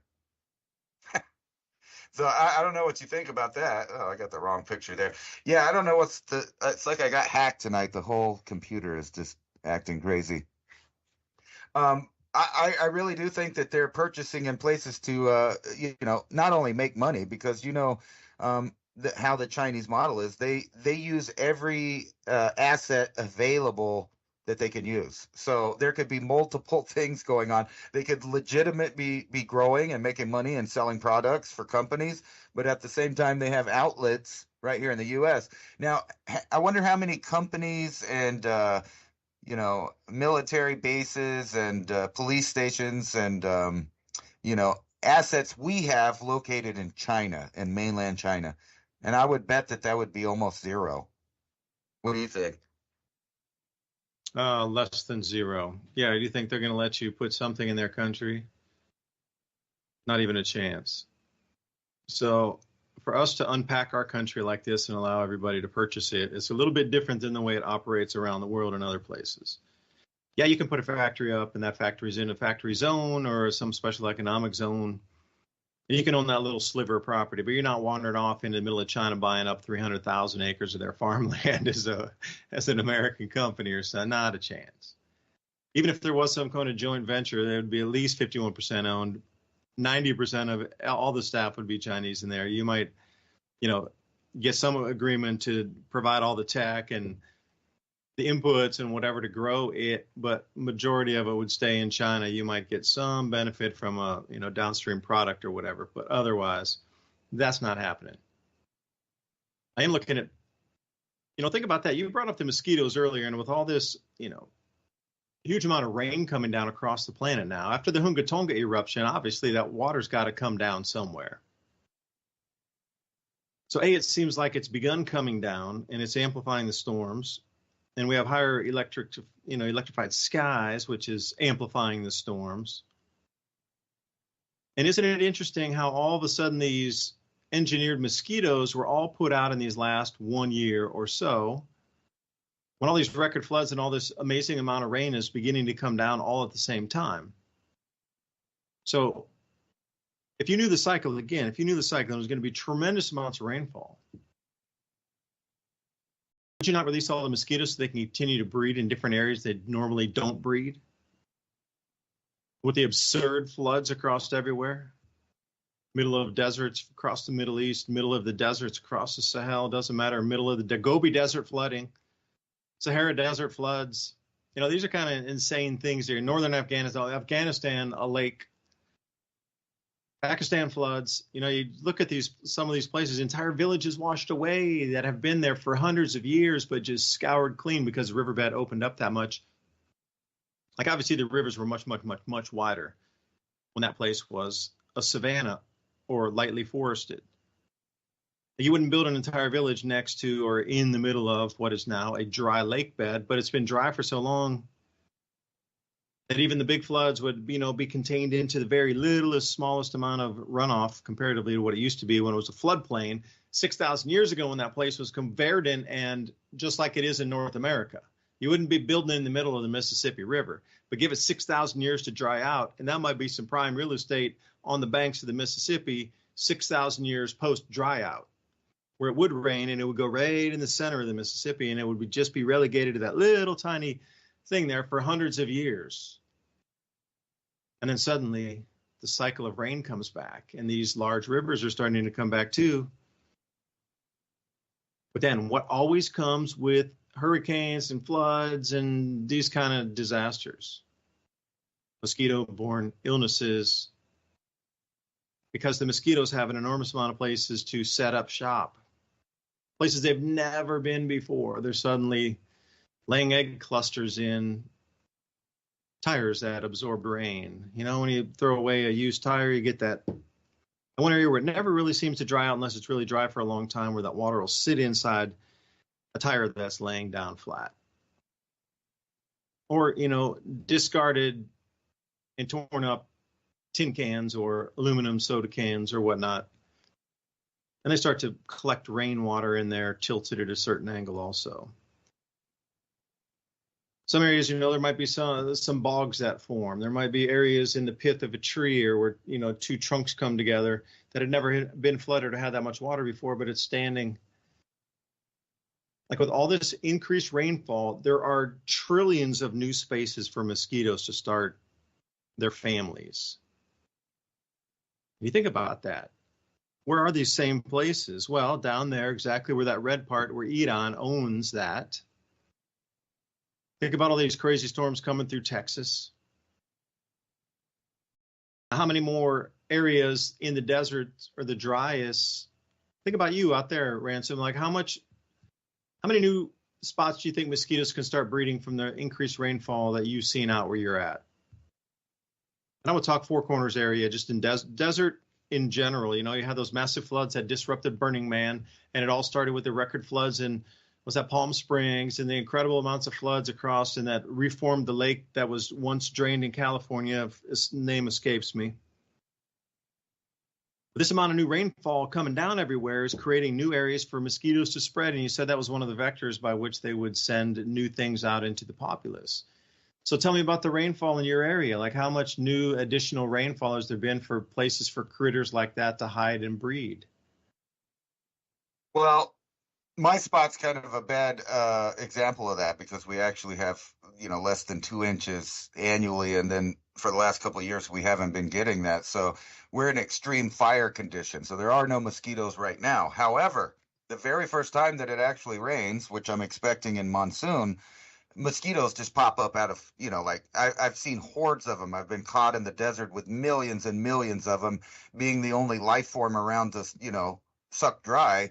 And it's horrible. But the idea that they could be transferring something along with that is pretty scary. And, a few years ago when they put out the articles about Bill Gates and other people releasing some of these modified organisms out into the environment, it said the first time ever. And I kept thinking that can't be right. And sure enough, I went back through some of my old videos that were banned off of YouTube. And one of them contained a story about a company in Florida that was practicing doing that exact thing. What I mean by that is delivering medications that they created via the mosquito. Now, later, they're saying it's to reduce these problems, but at the same time, articles keep coming out saying that those specific diseases that are being targeted by the modified animals to neglect their impact on human society obviously isn't working, because those same diseases are the ones they're putting in the headlines as increasing, like West Nile virus, dengue fever, malaria, stuff that we're not used to in the United States. All of a sudden is happening here. And the only new thing that's happened, well, I'll let you think about that. But here's another angle that probably a lot of people haven't thought about. The number one reason that they tell people that they can't store water in areas that get very little water, like here, is because they say that it's a vector for mosquitoes to populate. And just like you were talking about, the tires, the cans, whatever, but we don't really get rain that often. And by the time that we get it, it usually dries up right away. So if you save it off the house in a bucket, yeah, it's true. If you leave the bucket uncovered, that might happen. But that's a silly reason to stop using available water for agriculture or for your yard or for your flowers, or even to store and clean it. So if you're putting a lid on it right after it rains, like you go outside like I do, I have buckets everywhere when it rains. I go put it out because it's free water and it's not chlorinated and it doesn't have forever chemicals to the degree that the municipal water is offering. So you could go out there and right when it's monsooning or whatever, you can get all that water, put a lid on it. If you have one, and you can store that water. And it's not going to grow mosquitoes in it. It might grow bacteria and stuff, but if you're using it for agriculture or whatever, that doesn't matter. But that is one of the reasons that they tell you can't save the water. You can't hoard the water. That's bad for the environment. It needs to shed off and get wasted and, go back up into the atmosphere or whatever. Because when it rains here, everything comes to life immediately within 2 days. Like all of the desert plants, animals, bugs, all of it. It just pops out and then it'll go dry again. They'll just all disappear until the next time it rains. But they're telling us here in New Mexico, there's new invasive species of mosquitoes from Florida and, different places somehow showed up over here. And they're a mix now, so that now we have hybridization going on between species of mosquitoes. Some of them may or may not be those ones that they released. But think about this. If that indeed is happening, it won't be long until you can't escape when technology merges with biology. I mean, literally, you can't escape it if it's in the water, if it's in the food, if it's flying around outside. If your kid can't even drink some milk from the corner store without worrying about an additive that may or may not, add additions to your, what do you call it? I don't know. I don't want to get us in trouble, but basically DNA, epigenetics, we'll just put it that way because that's not banned. Epigenetics, that's how your body works out dealing with the environment. But if there's new information telling your epigenetics to do something or don't do something, then we might be in trouble. And think about this. What I brought up before is all of these vectors that they don't ever say, what about the livestock that you're eating, right? So if it's getting put in directly intravenously, even the people that are organic farming or ranching, if there's little flying hypodermic needles out there, you might not be able to hide from that either. So where do we go from here? The only thing I can think of is there's a lot of geniuses out there, really smart people that are unhackable, but they can hack the system. And what you got what's that kid's name? He's a young guy that does all the microscope. He looks at everything in there. I forgot what his name is. He's the agriculture farmer that teaches. He's trying to teach people how to use the right soil and all of this stuff. Those kind of people. I forgot what his name is. I think it's Matt something.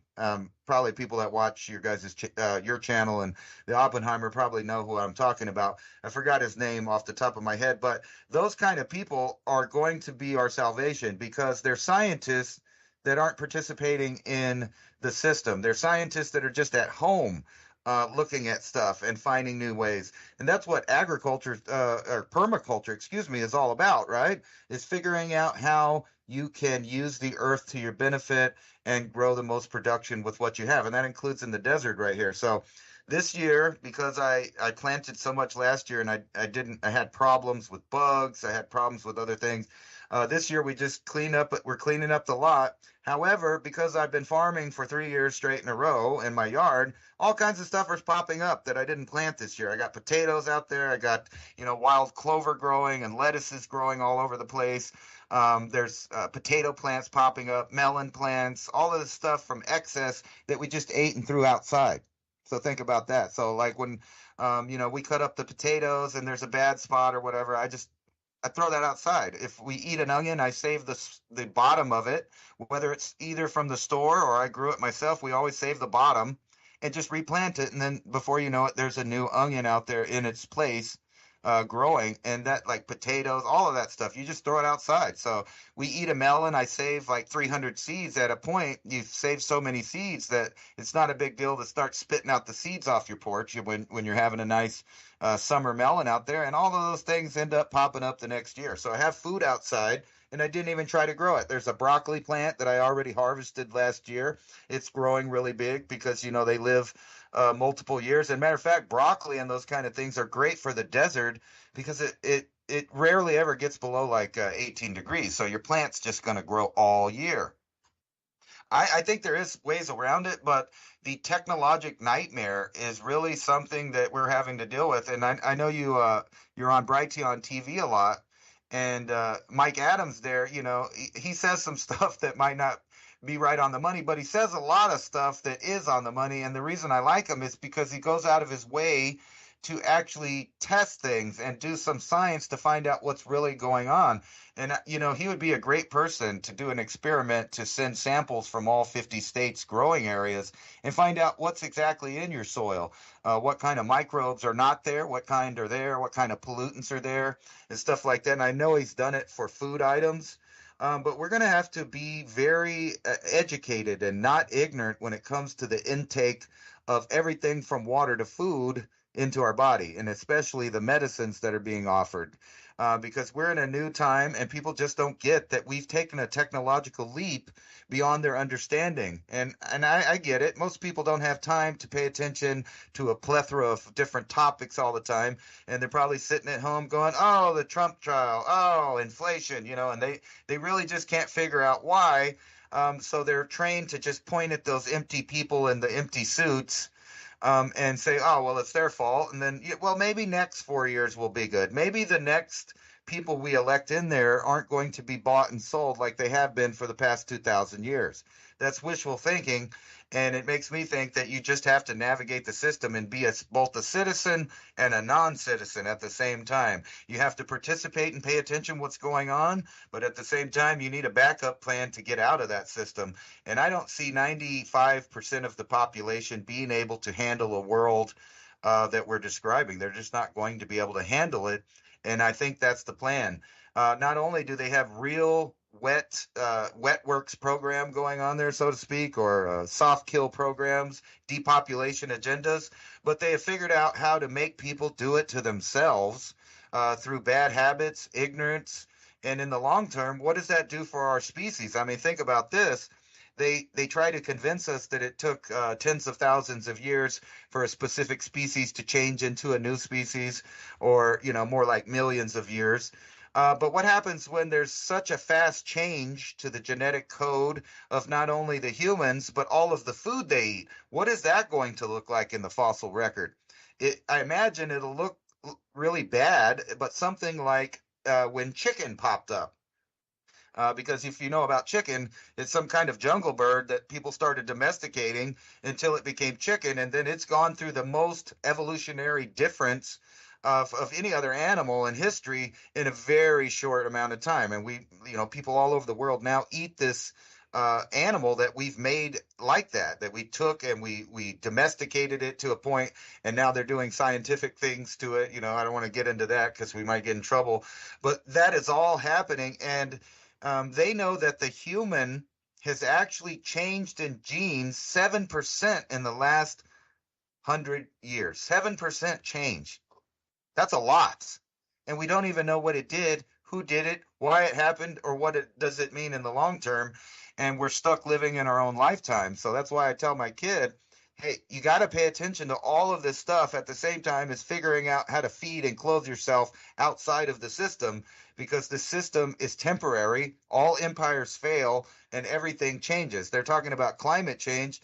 Well, I know from my basic study that we're at the end of an interglacial, so you might as well tell your children, grandchildren, great-grandchildren, great-great-grandchildren to look into investing in Coke companies, because it might get chilly for the next 80,000 years before it ever gets warm like it has been in the period of time we consider human history.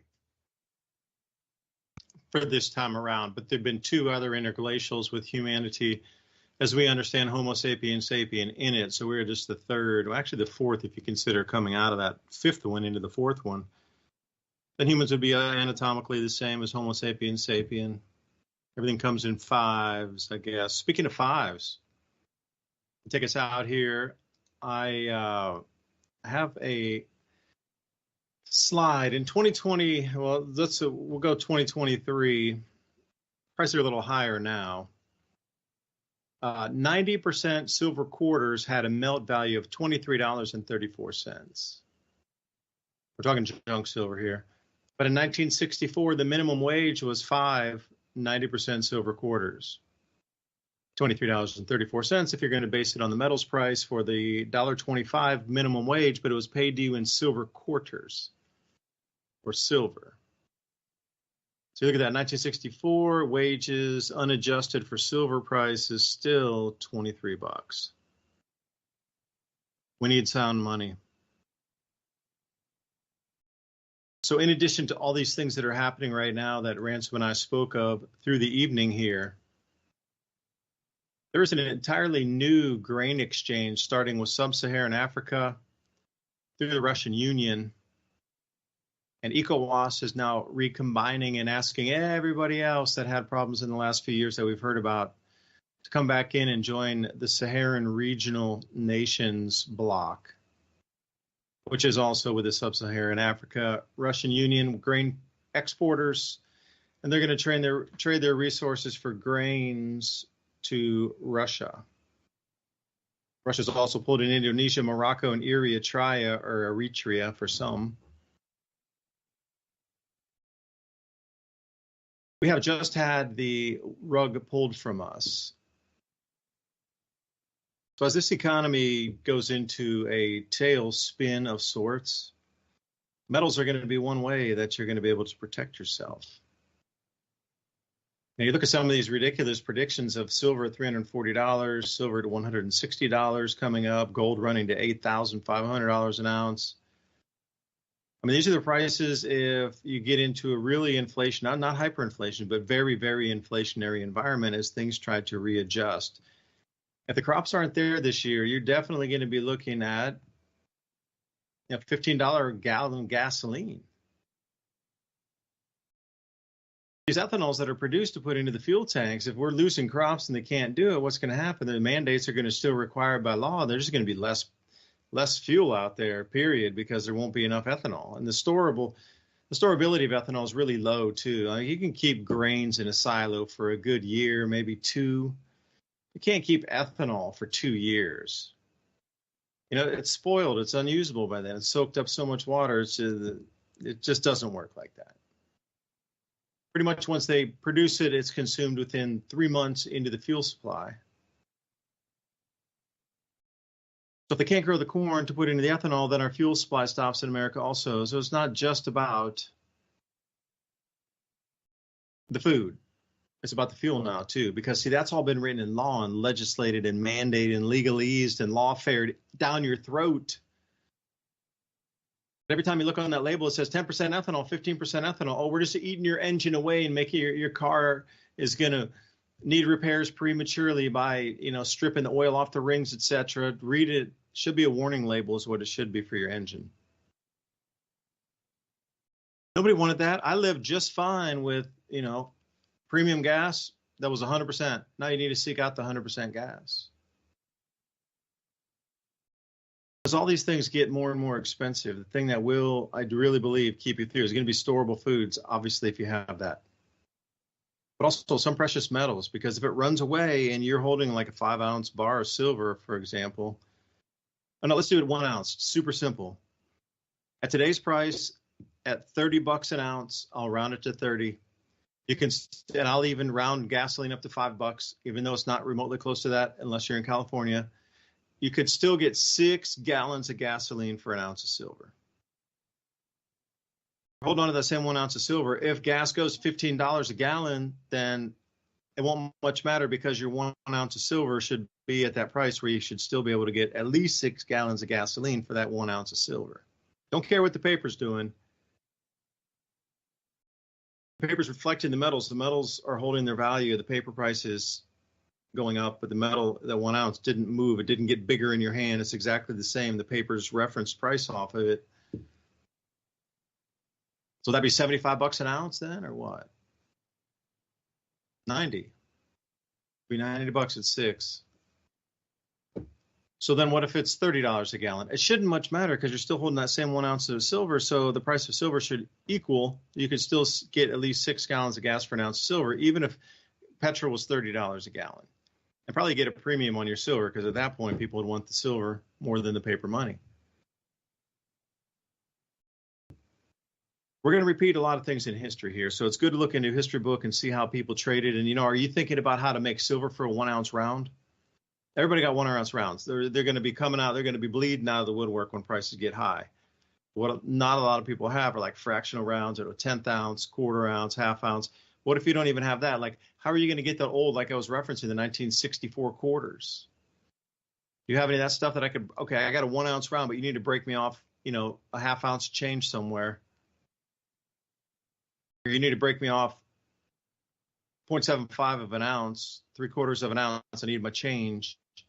Is anybody thinking about how to transact that way yet at all? You're going to have to be thinking about that, in addition to, you know, okay, I'll give you 2 eggs is equal to something is fair change. Anything's going to be usable, but it's all going to come down, and you're going to have to weigh things and know your weights and measurements incredibly well to survive in this new world. We are stepping back in time. You can no longer rely on companies to assure the weights and measures any longer. You need to take that into your own hands. Anyway, thanks for listening. Ransom Godwin, David DuByne signing off here. Mini Ice Age Conversations Thursday nights, FM to midnight, Revolution Radio. See you next week. Oh, remember our show notes, oilseedcrop.org. MIAC radio show will send you the notes for what we talked about tonight. Sign up for the newsletter and show notes. Thank you for listening to